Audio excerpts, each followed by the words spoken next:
Bienvenue dans ce lieu de culte. Je voudrais commencer ce culte par la prière. Merci Seigneur, parce que c'est toi qui nous rassemble ce matin, comme tous les dimanches. C'est toi qui es ce lien qui nous unit, chacun. Et nous voulons ce matin, tous ensemble, être dans ta présence. Nous voulons nous approcher de toi et faire silence devant toi. Nous voulons oublier pendant cette heure, ce matin, nos fardeaux, oublier nos préoccupations. Fais taire au fond de nos cœurs tout ce qui peut nous peser, Seigneur, car nous sommes là pour chercher ton cœur, pour regarder vers toi, parce que tu es grand et que nous ne le sommes pas. Nous voulons ce matin t'apporter notre reconnaissance, notre louange, par nos chants, par notre écoute, par notre prière. Merci pour cette vie que tu donnes, où nous avons pu comprendre ce salut auquel tu nous donnes accès. Et nous pensons aussi ce matin à tous ceux qui n'ont pas pu se joindre à nous, à ceux qui sont malades, aux personnes âgées, qui aimeraient tant être là. Nous pensons aussi à ceux qui vivent des difficultés, à ceux qui te cherchent, à ceux qui sont déçus peut-être, fatigués ou qui sont en train d'abandonner. Veuille, Seigneur, leur apporter à chacun la paix et la consolation. Nous pensons aussi aux moniteurs qui vont s'occuper de nos enfants. Je te demande de les bénir dans ces moments-là. Oui, Seigneur, dispose nos cœurs pour ce culte que nous voulons t'offrir ce matin. Amen. Et je voudrais vous inviter à chanter un premier chant qui nous dit « Quand tu souris », douce mélodie traversant les lieux et les temps.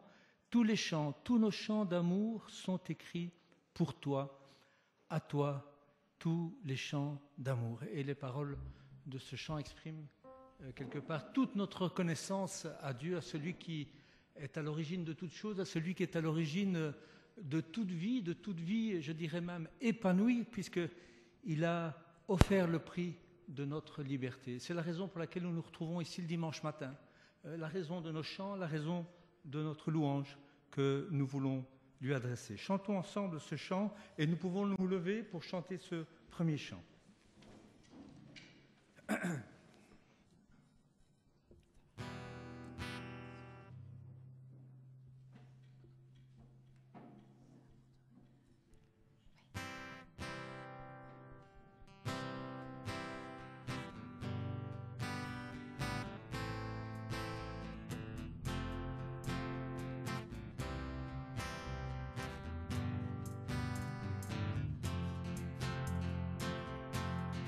Quand tu souris au matin du monde, les anges de leur voix profonde entendent un hymne à ta bienveillance. Si joignent les étoiles et mer ensemble, les yeux et la terre résonnent devant ton amour immense. Douce mélodie traversant les lieux et les temps, tant de symphonies s'élevant du cœur des vivants. Tous les chants d'amour sont écrits pour toi, tous les océans proclament ta grandeur, tous les cieux d'azur, les galaxies lointaines célèbrent ton nom. Les poèmes, les romances ne parlent que de toi, les jeunes filles qui dansent exaltent ta splendeur, le rire des nouveaux-nés, les vieillards couronnés, ton discours, que tous leurs chants d'amour, à toi tous les chants d'amour. Quand tu souris au fond d'une étale parmi les bergers, les mages qui louent le Sauveur qui nous aimait. Sur la croix, tu souris encore pour moi, méprisant la mort, tu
Merci.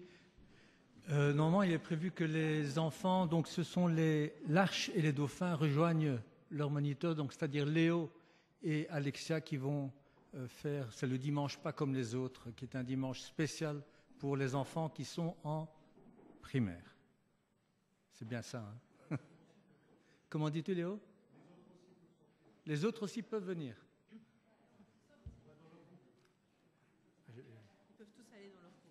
Peuvent tous aller dans leur groupe. Oui, excuse-moi. Hein. Sauf les ados, donc ceux qui sont en humanité, c'est bien ça? Alors passez un bon moment, les enfants, et Léo et Alexia, merci.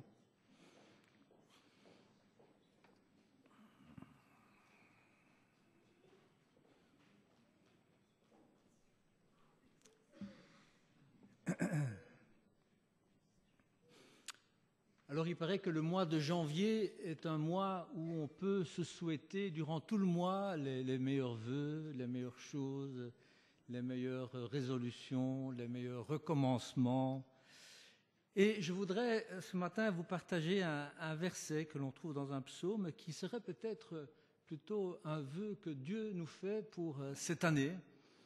Et ce verset se retrouve dans le psaume 46, verset 11, qui m'a interpellé ces derniers jours, et qui nous dit ceci: « Arrêtez, arrêtez et sachez que je suis Dieu. » Une autre version dit « Arrêtez et reconnaissez-moi pour Dieu. » Il y a encore une autre version qui dit « Tiens-toi tranquille et reconnais-moi pour Dieu. » Et il y a ici, je dirais, un impératif qui nous est adressé pour ce début d'année, de nous arrêter devant ce temps qui nous est donné.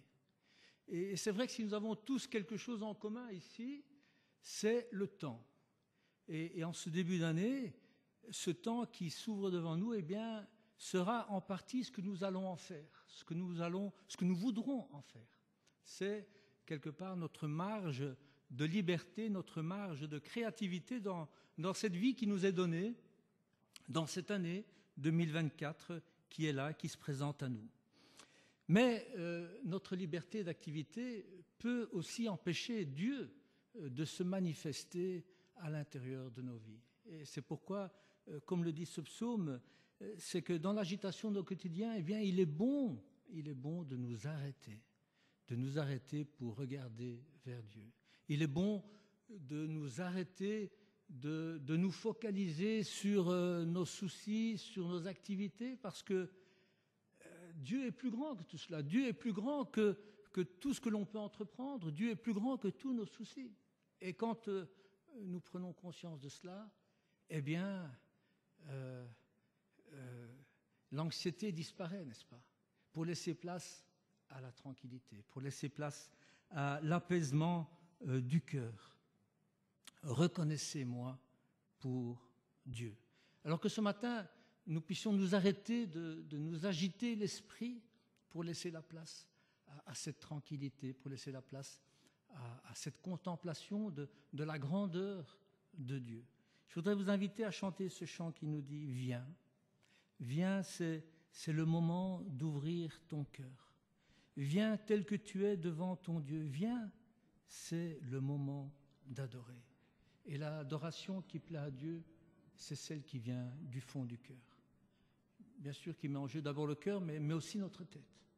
Alors chantons ce chant ensemble et nous pouvons nous lever pour chanter ce chant.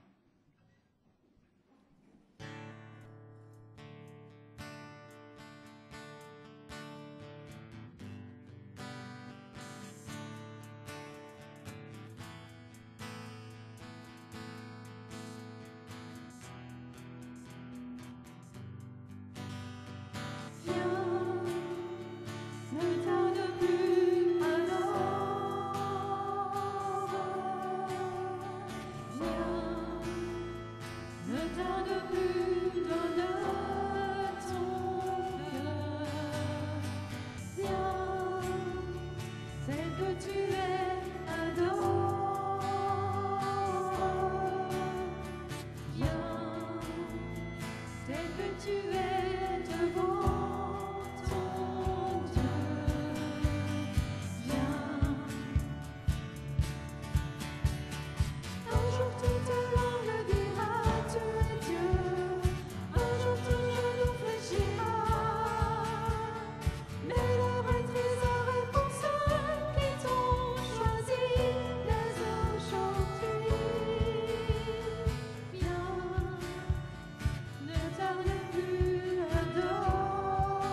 que tu es devant ton Dieu. Viens. Un jour toute langue dira tu es Dieu. Un jour tout genou fléchira. Mais les vrais trésors et conscients qui t'ont choisi dès aujourd'hui. Viens, ne tarde plus, adore. Viens, ne tarde plus, donne ton cœur. Viens, tel que tu es, adore. Viens, tel que tu montes devant ton Dieu. Viens. On peut s'asseoir.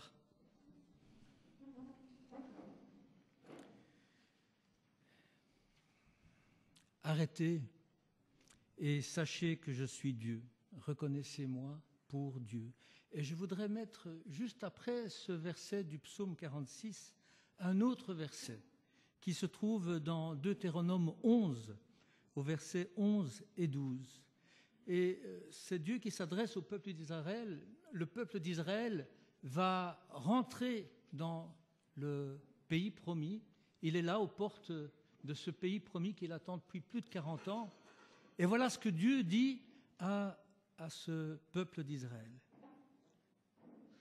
Le pays que vous allez posséder est un pays de montagnes et de vallées, qui boit l'eau de pluie du ciel. C'est un pays dont l'Éternel, ton Dieu, prend soin et sur lequel l'Éternel, ton Dieu, a constamment les yeux du début à la fin de l'année. Alors voilà la promesse que Dieu nous fait pour cette année qui est devant nous, qui a déjà été entamée, qui est devant nous et vers laquelle nous avançons pour en prendre possession. Quelles sont les expériences nouvelles que nous allons faire? Quels sont les changements que nous allons expérimenter? En tout cas, cette année dont nous allons prendre possession sera comme toutes les autres années, avec des montagnes, des vallées. Elle ne sera pas uniformément plate. Et je pense que nous avons besoin de ces montagnes et de ces vallées dans notre vie, parce que sinon, ce chemin risque d'être quand même assez monotone. Et les difficultés que nous pourrons vivre, que nous pourrions vivre, eh bien, nous permettent alors de recevoir ces pluies de bénédiction dont il est question ici dans ce verset.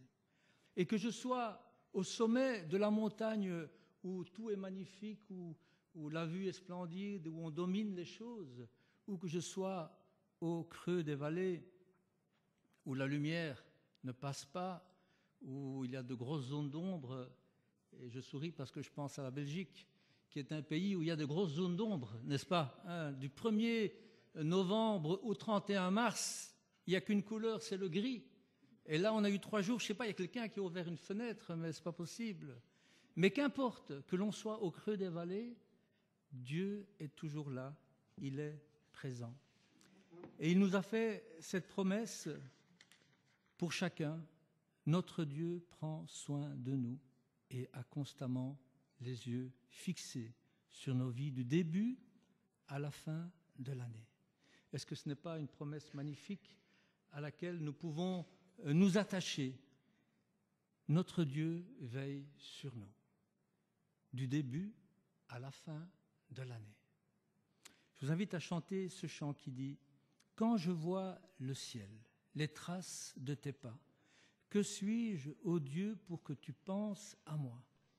Dans chacun de mes jours, c'était toi. » Et nous pouvons probablement parler comme cela pour l'année 2023 et nous pourrons probablement parler comme ça pour l'année 2024. Dans chacun de mes pas, dans chacun de mes jours, c'était toi. Levons-nous pour chanter ce chant et après cela, ce sera Audrey qui apportera la prédication. Et après la prédication, les ados accompagneront Audrey pour une entrevue, on va dire ça comme ça.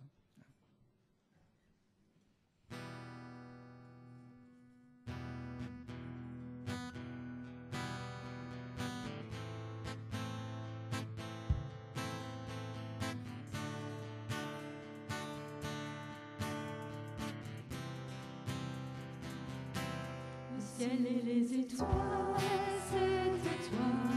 Tes couleurs sur la toile, c'était toi. Ce vent gonflant mes voiles, c'était toi. Depuis le premier jour, c'était toi. La voix dans le silence, c'était toi. La paix dans la souffrance, c'était toi. Cette douce dimanche, c'était toi. Dans chacun de mes jours, c'était toi. Et quand je vois le ciel, les traces de tes pas, que suis-je au éternel, pour que tu penses à moi. Quand se posent mes yeux sur ton immensité, que toujours, mon Dieu, j'en reste émerveillée. La création du monde, c'était toi. Le temps qui suit sa ronde, c'était toi. Cette joie qui m'inonde, c'était toi. Depuis le premier jour, c'était toi. Dans les rires d'un enfant, je te vois. Le regard d'un passant, tu es là. Dans la main qui se tend, je te vois. Si j'ouvre un peu les yeux, tu es là. Et quand je vois le ciel, les traces de tes pas, que suis-je au éternel, pour que tu penses à moi. Quand se posent mes yeux sur ton immensité, que toujours, mon Dieu, j'en reste émerveillée. Au Créateur du ciel, au Dieu de l'infini, sois la gloire éternelle et le fruit de nos vies. Que nos corps s'élèvent jusqu'à toi pour louer la splendeur d'un si grand Dieu que toi. Pour louer la splendeur d'un si grand Dieu que toi.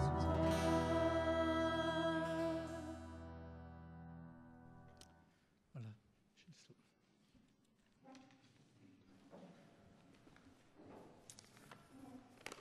Pas de confusion, je ne m'appelle pas Audrey. 4 lectures qui vont éclairer la méditation de ce matin. La première dans l'Évangile selon Jean, la deuxième dans la première lettre aux Thessaloniciens, dans la première aux Corinthiens, et on terminera par une lecture dans l'Épître aux Éphésiens.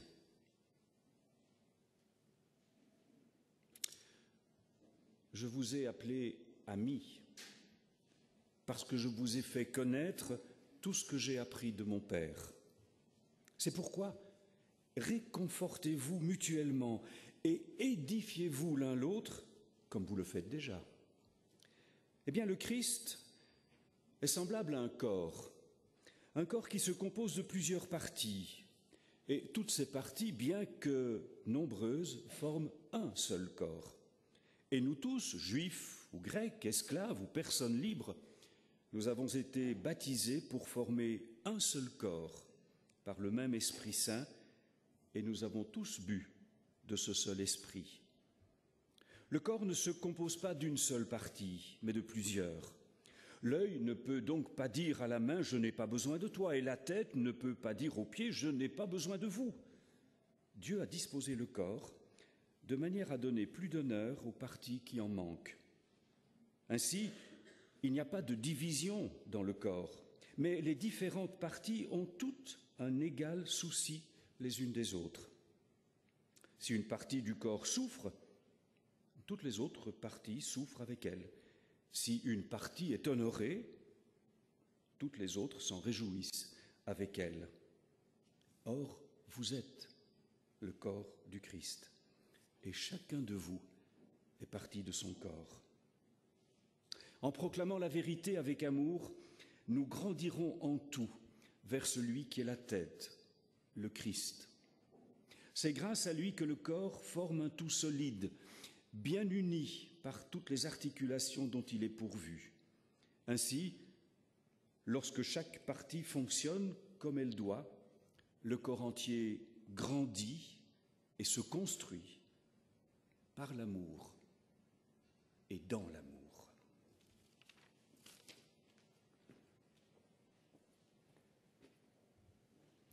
Bonjour à chacun d'entre vous. Merci beaucoup Claude, merci aussi Dario pour l'introduction du culte.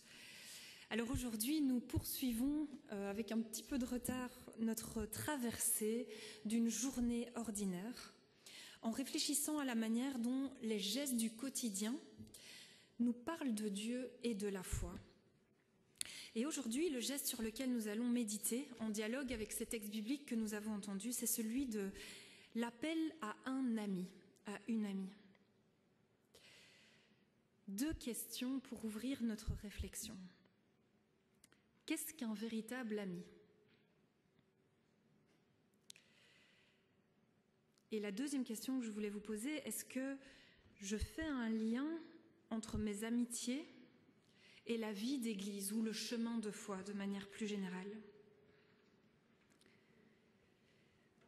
Alors je laisse la seconde question en suspens pour le moment, on y reviendra. Pour répondre, donc je me suis aussi confrontée à la question, et pour répondre à la première question, qu'est-ce qu'un véritable ami ? Il y a une très brève anecdote qui m'est venue immédiatement en tête. Un jour, j'ai appelé une amie pour lui dire que cela n'allait vraiment pas. Et elle m'a répondu 2 mots. J'arrive. Et pour moi, cette conversation ne peut plus courte, ça résume la nature même de l'amitié. L'ami, c'est celui qui répond quand je l'appelle. Et pour cette raison, l'ami, c'est celui qu'on ose appeler. C'est celui qu'on appelle pour partager nos joies, nos bonnes nouvelles, mais aussi nos difficultés, nos pleurs, nos révoltes. C'est celui qu'on appelle à l'aide. On l'appelle parce qu'on sait qu'il va nous répondre. Il y a ce magnifique proverbe, facile à retenir, 17-17. L'ami aime en tout temps, et dans le malheur, il se montre un frère. Oui, l'ami, c'est celui qui répond présent, qui aime, qui est un témoin privilégié sur notre route. C'est un vis-à-vis, un point de repère, un port d'attache et un frère dans l'adversité.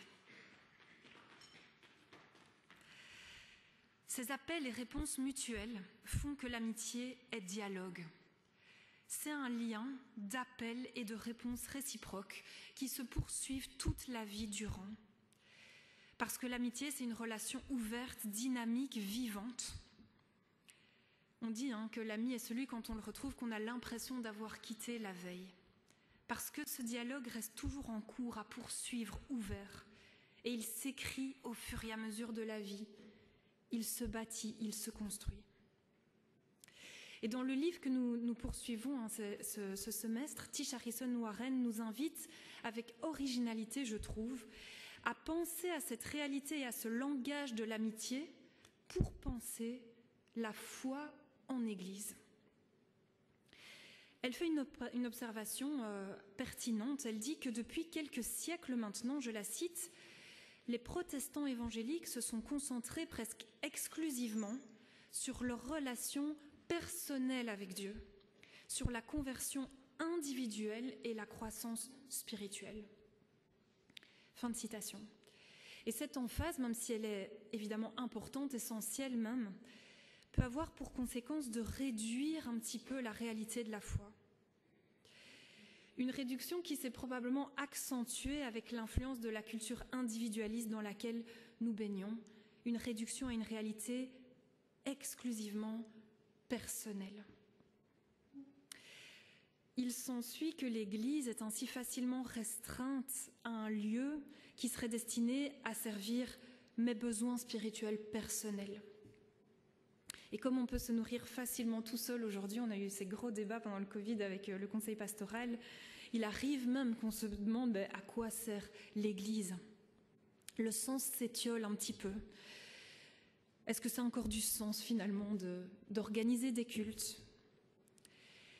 L'aspect cultuel dans notre culture, cet aspect en fait collectif de l'expression de la foi, peine à trouver son sens, alors que dans les siècles passés, dit l'auteur, c'était une évidence.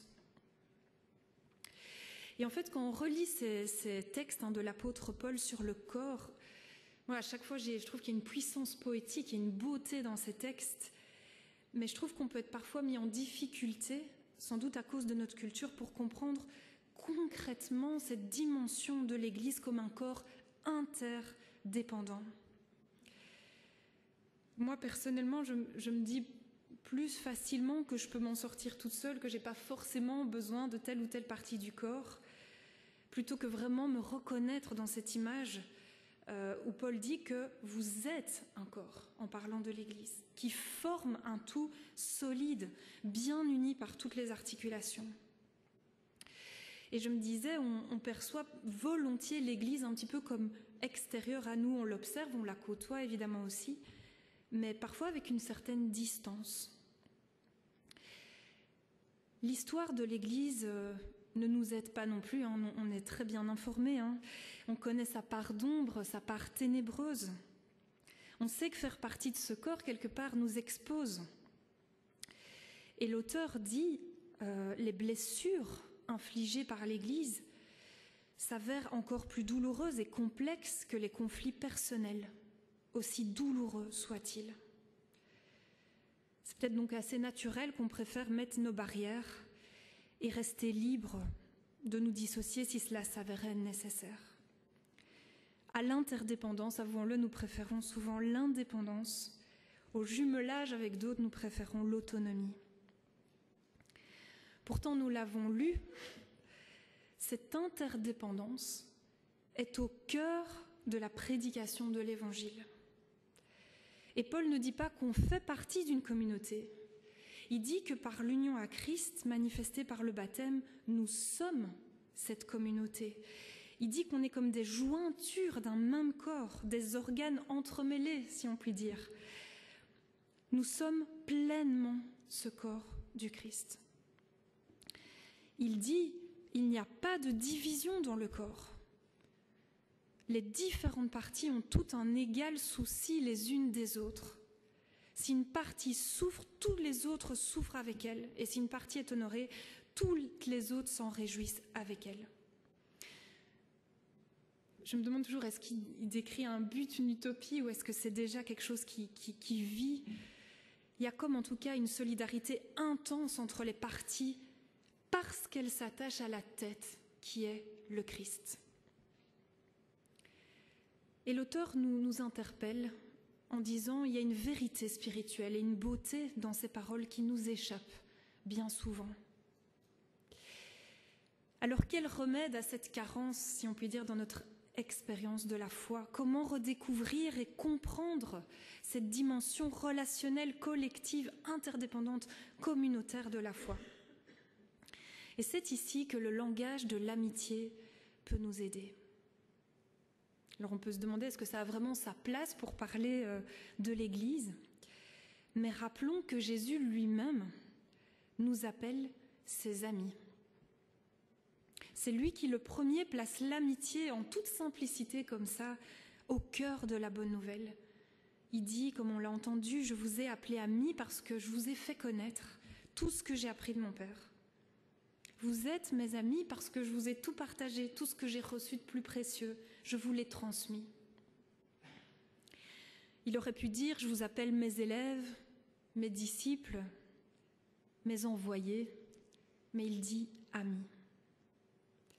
il est bon de rappeler que l'Évangile a commencé par une histoire d'amitié, par quelques personnes qui ont vécu 3 années assez extraordinaires ensemble.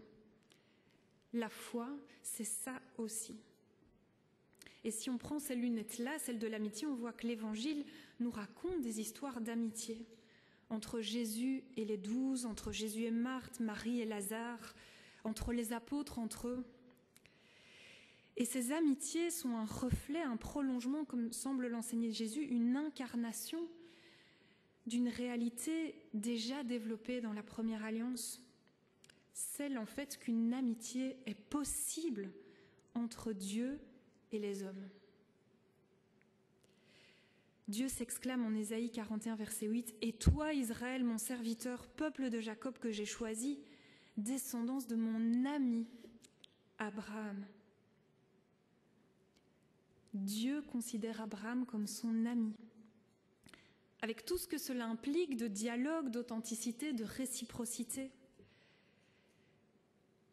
On se dit volontiers enfant de Dieu, disciple de Jésus, mais ose-t-on explorer cette dimension d'amitié avec Dieu, avec le Christ, et d'amitié qui en découle dans l'Église? Jésus nous appelle amis au pluriel, car c'est ensemble, dans une dimension collective, relationnelle, qu'il a fait connaître ce qu'il a appris de son Père. Et le fait d'être dans cette relation d'amitié avec le Christ nous greffe automatiquement à une dimension communautaire et nous place dans une position d'interdépendance. Nous dépendons déjà de tous les témoins qui nous ont précédés et qui ont cultivé cette amitié et transmis cet enseignement. Et nous sommes véritablement dans un corps d'amis du Christ. Ce qui implique, dit l'auteur, que nous avons profondément besoin les uns des autres. Nous sommes tous ensemble plongés dans la vie chrétienne. Il ne peut y avoir que la foi personnelle, car tout ce que nous sommes, tout ce que nous faisons en tant qu'individus affecte la communauté de l'Église. C'est un bon rappel parce que ça nous rappelle que l'Église n'est pas un idéal abstrait, ni une institution historique uniquement, un peu dissociée de moi, mais que l'Église est une réalité incarnée. L'auteur dit encore cette très belle phrase « Mon amour pour l'Église universelle s'exerce sur les bancs de mon Église locale. » Alors, quelques applications pratiques de cette vision communautaire de la foi, en passant par le prisme de l'amitié. En revenant à cette notion d'amitié au cœur de l'Évangile, on peut tirer un double enseignement. Le premier, que je vais commencer par développer, c'est regarder les amitiés dans la foi que nous vivons dans nos semaines comme une réelle expression de la vie d'Église. Prendre les amitiés partagées dans la foi qui s'expriment dans nos quotidiens comme des sources d'édification. Les prédications qui ont sans doute le plus d'impact dans la vie, ce sont probablement les vies de nos amis. Quand on connaît les épreuves par lesquelles ils sont passés, les sujets de prière, les doutes de nos amis et qu'on peut assister aux transformations, aux délivrances, aux réponses aux prières dans leur vie, ça vaut toutes les prédications du monde. Il y a une incarnation de l'Évangile dont on peut être témoin dans les vies des proches autour de nous.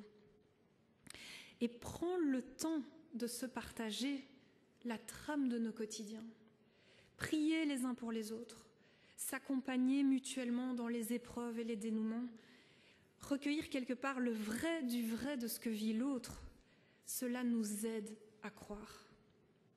Ça répond en fait parfaitement à cette invitation de Paul: édifiez-vous les uns les autres, construisez-vous les uns les autres, faites-vous croître.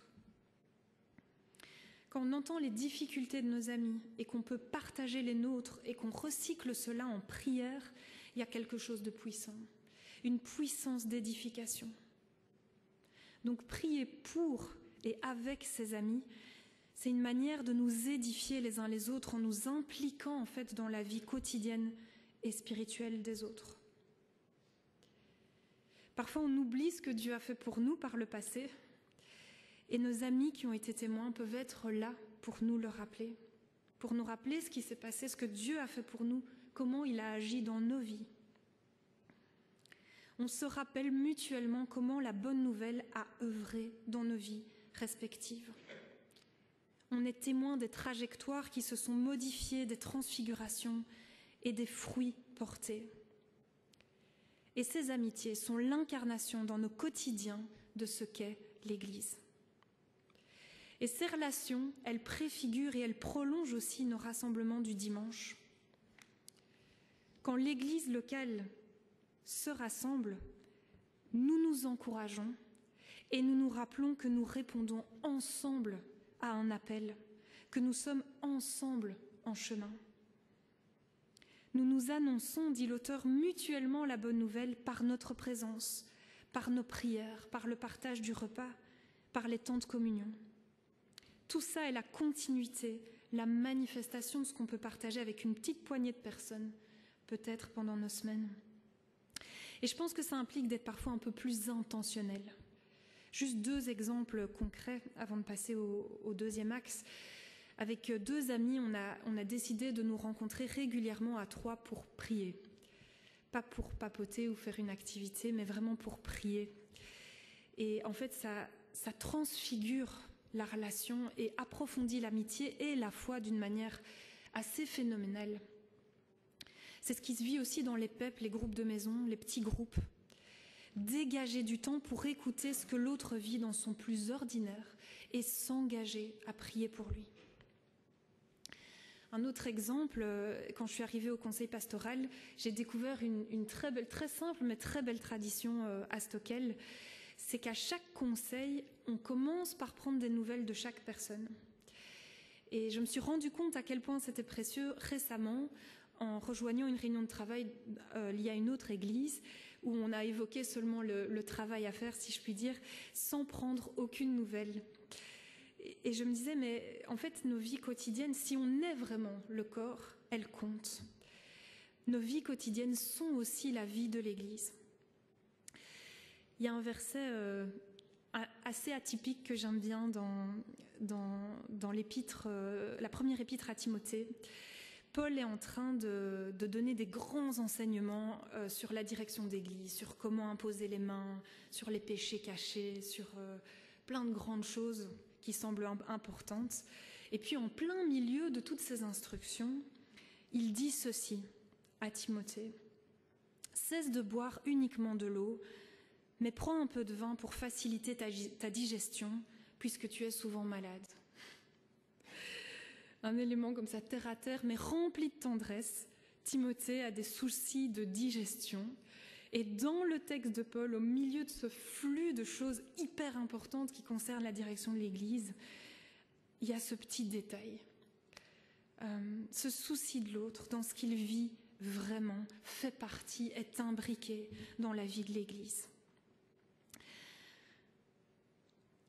Ça, c'était donc la première application, être intentionnel dans nos amitiés du quotidien, les vivre réellement comme une expression de la vie de l'Église et amener en fait tout ce tissu vivant qu'on vit dans nos semaines lorsqu'on se rassemble tous ensemble.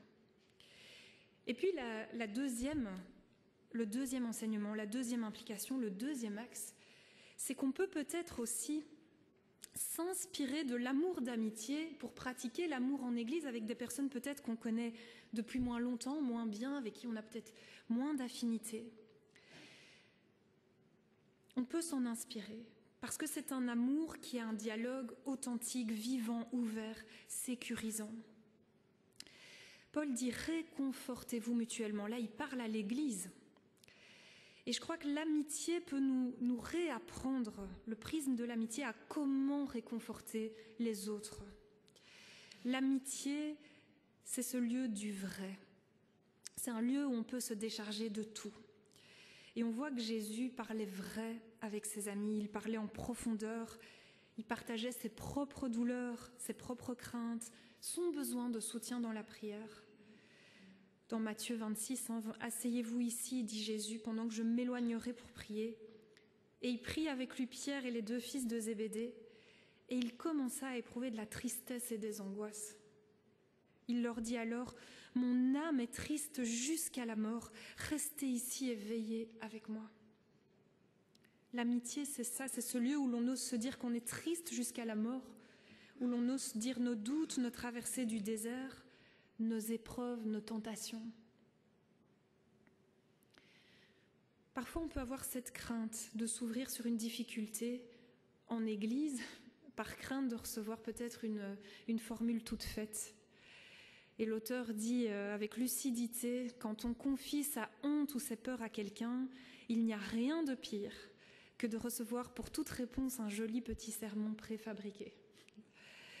Et c'est vrai que parfois en Église, on peut avoir pris de mauvais réflexes où on a cette réponse toute prête si jamais quelqu'un s'ouvre sur quelque chose qui dérange un petit peu.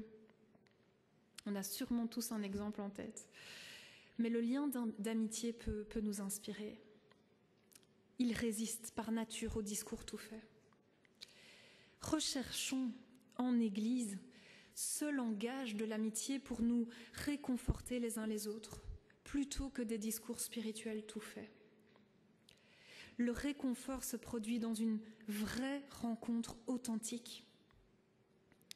Et quand Paul dit qu'on grandira en proclamant la vérité avec amour, pour moi, c'est la définition même du lien d'amitié, parce qu'entre amis, on peut proclamer la vérité parce qu'on est suffisamment imbibé d'amour et d'affection pour le faire. Une inspiration pour l'Église. Une autre illustration, quand un ami souffre, nous sommes concernés. On prend sa défense, on souffre en même temps. Et Paul dit, si l'un souffre, tous souffrent. Et ça m'évoque encore une fois ce lien d'amitié. Quand je prie pour un ami, je le fais avec toutes mes tripes. Et nous sommes là en Église pour faire ça pour les autres, pour nous soutenir dans la prière, pour supplier Dieu les uns pour les autres. Pas à l'image des amis de Job, qui justement sermonnent un peu, mais à l'image des amis intimes. Pour exposer à Dieu les plaintes de ceux qui n'en ont plus la force. Tisha Harrison Warren dit, quand nous nous rassemblons ensemble le dimanche matin et que nous prions, elle dit, nous rappelons aux autres et à Dieu les promesses qu'il nous a faites et nous leur présentons nos plaintes. Chacun est témoin des appels au secours des autres et nous disons à Dieu que nous sommes unis dans cette démarche. Nous ne sommes pas là uniquement pour nos besoins, nous sommes là pour être des amis pour les autres, devant Dieu. Nous le louons ensemble et nous présentons ensemble ceux parmi nous qui souffrent. Nous parlons vrai à Dieu pour les autres. On lit des psaumes, des textes qui expriment sans concession la vérité et la complexité de nos réalités humaines. Éternel, pourquoi me rejeter et refuser de m'accueillir, dit le psaume 88, verset 14. Qu'on peut recycler, Seigneur, pourquoi refuses-tu de soulager mon ami ? Viens à son secours. Nous nous approprions ensemble ces textes et nous les adressons à Dieu, ensemble les uns pour les autres. Alors c'est peut-être quelque chose qui vous a traversé la tête pendant cette méditation, mais je voudrais terminer en disant un mot sur l'amitié avec ceux qui n'ont pas la foi. Ce qui est beau avec l'amitié, c'est qu'elle nous emmène hors des frontières d'appartenance. Et je voudrais donner un exemple personnel. Nora a eu une rentrée assez compliquée et mi-novembre, on a eu une nouvelle assez fabuleuse, c'est qu'elle était acceptée dans l'école de notre premier choix. Et je raconte ça à une amie très proche qui n'est pas chrétienne et elle me pose une question qui me surprend totalement. Elle me dit, Audrey, est-ce que tu avais prié pour ça ? Et oui, on avait prié avec le conseil pastoral, avec des amis. Et j'ai pu lui répondre, oui, on avait prié pour ça. Et quand je lui ai répondu ça, elle a été émue. Elle a été émue pour moi. Dans son amitié, pour moi, elle a verbalisé que ce changement était sans doute un fruit de la prière. Et je me dis, il se produit parfois des choses prodigieuses dans une amitié. L'Esprit souffle à des moments inattendus dans les liens d'amour. Il y a un verset dans le livre de Job qui parle de ces liens d'amitié avec ceux qui ne partagent pas la foi ou qui ont abandonné la foi. Et ça parle de la bonté à manifester au nom de l'amitié.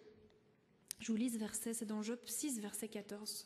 « Celui qui est éprouvé a droit à la bonté de son ami, même s'il a abandonné la foi en Dieu. » Et dans la même foulée, je vous cite une citation d'un théologien que j'aime beaucoup, Fadielowski, qui dit ceci en nous interpellant dans cette même perspective. Il dit « Quand nos amis qui ne sont pas chrétiens ont perdu leur travail, refusons-nous de leur en chercher et ne prions-nous pas pour qu'ils en trouvent?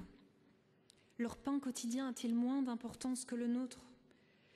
Si la santé leur fait défaut, oublions-nous de demander la guérison de nos frères athées? Durant la guerre, avons-nous négligé de prier pour eux s'ils habitaient des villes bombardées? L'amitié nous amène et nous apprend à aimer au-delà des frontières de la foi, mais nous emmenons dans cette démarche notre prière, notre espérance et notre foi avec nous en vue de leur bénédiction. Et parfois nos amis sont ainsi incognito, mis au bénéfice de l'amour du corps du Christ. Pour conclure très brièvement, la foi, c'est ainsi aussi une histoire d'amitié entre Dieu et moi qui s'incarne dans mes relations d'amitié de la vie. Et ces relations me font goûter à la fabuleuse dimension communautaire de la foi en Église. Un corps où l'on s'appelle et on se répond mutuellement, et où l'on répond ensemble à l'appel que Christ nous adresse en tant que jointure d'un même corps. En Église, et je termine par ces deux citations, dit Tish Harrison Warren, nous nous redisons sans relâche qui nous sommes, qui est Dieu, nous renvoyant à cette vérité les uns aux autres. Nous ne cessons de nous annoncer mutuellement la bonne nouvelle et nous devenons nous-mêmes la bonne nouvelle pour tous les autres. Amen.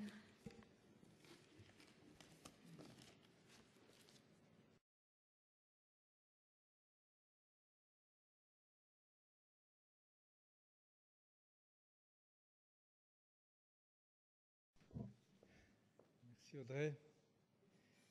On a le temps de digérer là. Je vous invite à chanter un chant qui nous dit « Je veux faire de ta présence mes délices, habiter dans ta maison, goûter combien tu es bon. Je veux demeurer dans ta présence. » Levons-nous pour chanter ce chant.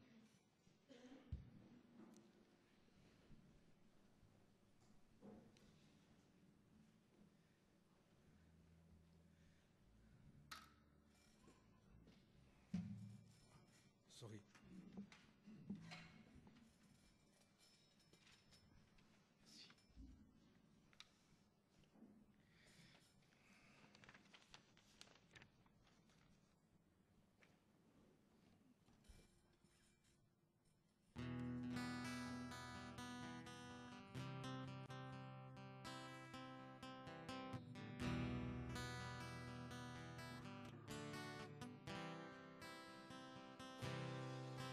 Je veux faire de ta présence mes délices. Je veux faire de ta présence mes délices. Habiter dans ta maison, goûter combien tu es bon. Je veux demeurer en ta présence, Seigneur. Je veux faire de ta présence mes délices. Je veux faire de ta présence mes délices. Habiter dans ta maison, goûter combien tu es bon. Je veux demeurer en ta présence, Seigneur. Qu'importe où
installer. Nous venons de chanter « Car un jour dans tes parvis vaut mieux que 1000 ailleurs. Je soupire, je languis après ta présence. » Ce sont des mots qui sont très forts que nous venons de chanter là et qui ont tout leur sens. Et elles me font penser à cette parole de Pierre qui répond à Jésus, mais à qui irions-nous? Tu as les paroles de la vie. Et quand Pierre répond cela, Jésus en fait vient de se présenter à la foule, c'est quelque part le début de son ministère oral, et il se présente comme le pain de vie descendu du ciel. Et ce discours va susciter pas mal de réactions vives, mais aussi de l'incompréhension de la part des Juifs et de certains disciples qui le suivaient déjà. Et certains de ces disciples vont le quitter, ne vont plus le suivre. Et Jésus, après, s'adresse aux autres disciples en leur disant « Et vous, ne voulez-vous pas, vous aussi, vous en aller ?» Et c'est ici que Pierre répond à Jésus « Mais à qui irions-nous? Tu as les paroles de la vie éternelle. Et nous croyons et nous savons que tu es le Messie, le Fils du Dieu vivant. » Et ici, on voit que Pierre vraiment prend position. Il est animé là par des paroles qui sont d'une profondeur incroyable. Et moi, ça m'aide à me recentrer sur l'essentiel, sur ce que je crois. Et vous savez, on peut vivre dans la vie des doutes, on peut vivre des déceptions, on peut vivre du découragement, de la fatigue, même de la révolte. Et il est bon de revenir à ce moment-là à ces paroles qui sont pleines de vie de la part de Pierre. À qui irions-nous? Tu as les paroles de la vie éternelle. L'essentiel est là. Il est là dans la personne de Jésus qui s'est offert en sacrifice pour le prix de notre péché. Et en prenant la scène le dimanche matin, eh bien, c'est à cela que nous faisons référence, à Jésus qui a payé le prix et qui nous demande de faire en sa mémoire, de prendre ce repas en sa mémoire. Je voudrais vous lire le texte de l'institution de la scène où Jésus fait le dernier repas avec ses disciples. Et pendant que je lis ce texte, les personnes qui sont là pour distribuer la scène peuvent se lever. Et après la lecture de ce texte, nous chanterons un chant pendant la distribution du pain et du vin. Luc 22, versets 14 à 20.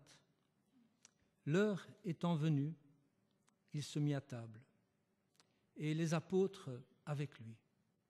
Il leur dit : j'ai désiré vivement manger cette Pâque avec vous avant de souffrir.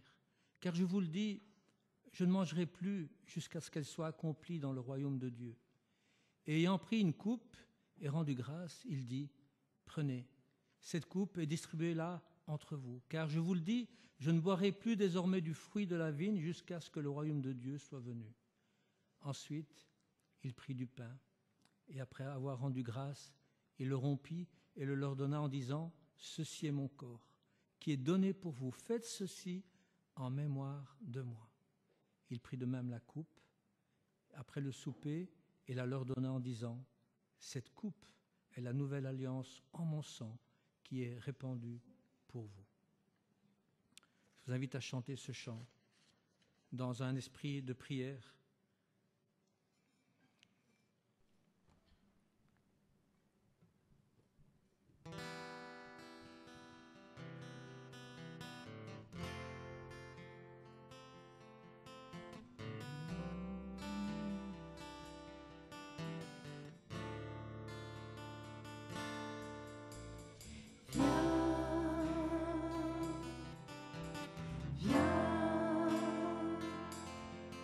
Puisqu'il t'invite à sa table et qu'il t'appelle à ses côtés, viens,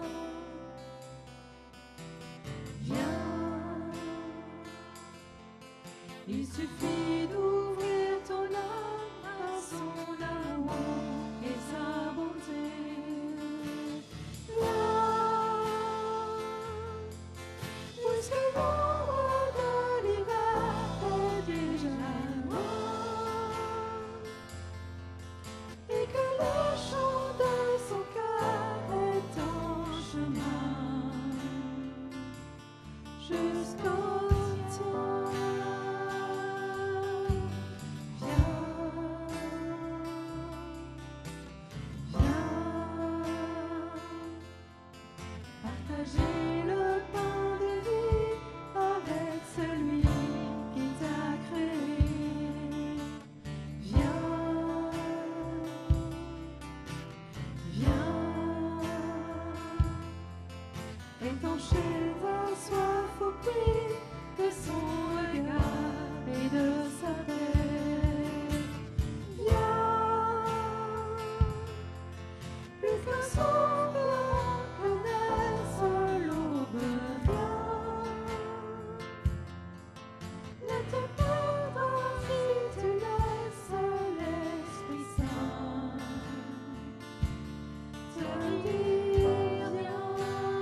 vais laisser la place aux annonces. C'est Patricia qui nous fera les annonces.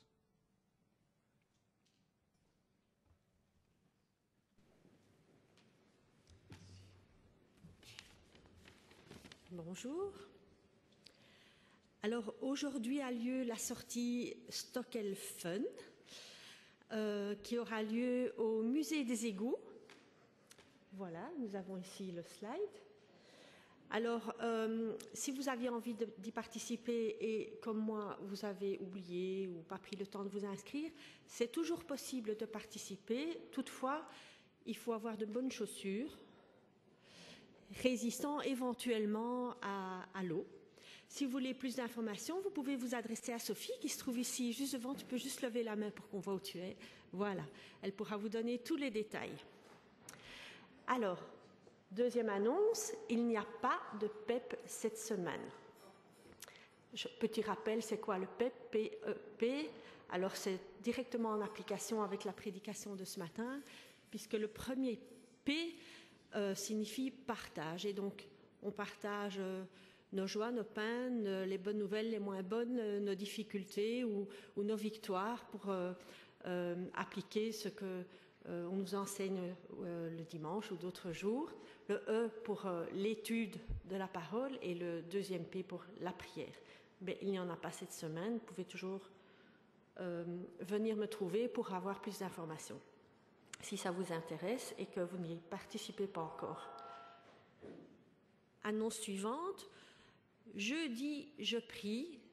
Un jeudi, je prie spécial ce jeudi, car il s'inscrit dans le cadre de la semaine universelle de prière. Et donc, c'est ce jeudi 18 janvier. Alors, ça se passe à 19h30, ça débute à 19h30. Alors, pourquoi c'est spécial ce jeudi? Parce qu'il y aura 2 églises invitées, en plus de la communauté chrétienne de Stockel. C'est l'église d'Aluin et de Braine-l'Alleud.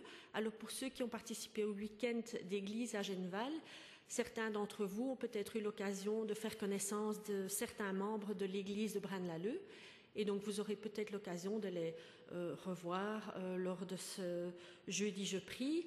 Alors si vous n'êtes pas déjà inscrit et que ça vous intéresse d'y participer, vous pouvez aller trouver Jean-Jacques qui est là tout derrière à la projection. Merci Jean-Jacques, pour lui remettre votre adresse mail, parce que donc évidemment vous allez recevoir un mail avec un lien pour vous connecter par Zoom à la réunion de prière qui se passe donc en ligne. Alors l'annonce suivante, très importante, nous aurons un culte de baptême le 31 mars. Ça c'est vraiment toujours une très très grande nouvelle pour l'Église. Alors le culte de baptême aura lieu le 31 mars, mais avant ça il y aura 2 réunions d'information et de préparation qui auront lieu le dimanche 21 janvier, donc c'est dimanche prochain, directement après le culte, ainsi que le dimanche 25 février. Alors, que vous soyez intéressé ou que vous ayez des questions, que vous soyez déjà décidé à vous faire baptiser, mais que vous désirez vous préparer tout de même à ce baptême, si par contre vous n'êtes pas décidé, mais que vous avez toutes sortes de questions, pourquoi, comment, qu'est-ce que c'est, obligation, nécessité, devoir, que sais-je, vous êtes vraiment encouragé à participer à ces réunions pour avoir les réponses à toutes vos questions. Et la dernière annonce, nous aurons une agape le dimanche 28 janvier. Alors l'agape consiste à apporter un plat sucré, un plat salé, et puis on met tout en commun et on mange ensemble. Alors, si vous n'êtes pas bon cuisinier ou bonne cuisinière, si vous n'avez pas envie de cuisiner, si vous n'avez pas le temps, tout ça, ce sont des très mauvais arguments pour ne pas participer à l'agape. Parce qu'il y a suffisamment de magasins autour de nous, il y a une petite épicerie ici tout près qui fait de très bonnes choses, vous pouvez apporter une tarte, un taboulé, une quiche, qu'importe. En fait, le but, c'est pas de faire un dîner pas comme les autres ou cauchemar en cuisine, c'est juste un prétexte, le repas. Le but, c'est de passer un bon moment ensemble et on sait que les bons moments ensemble, souvent, se passent autour d'une table. Alors voilà, le dimanche 28 janvier, une agape. Merci. Je voudrais terminer le culte par un dernier chant. On peut se lever pour cela. Et les paroles de ce chant nous disent ceci: Jésus, j'élève ma voix, car tu as tout pardonné, car tu as tout donné, rien ne nous séparera de ton amour. Et c'est une promesse sur laquelle nous pouvons nous appuyer encore durant cette semaine, que rien ne nous séparera de l'amour de Dieu. Chantons ensemble ce chant avec cœur pour terminer ce culte.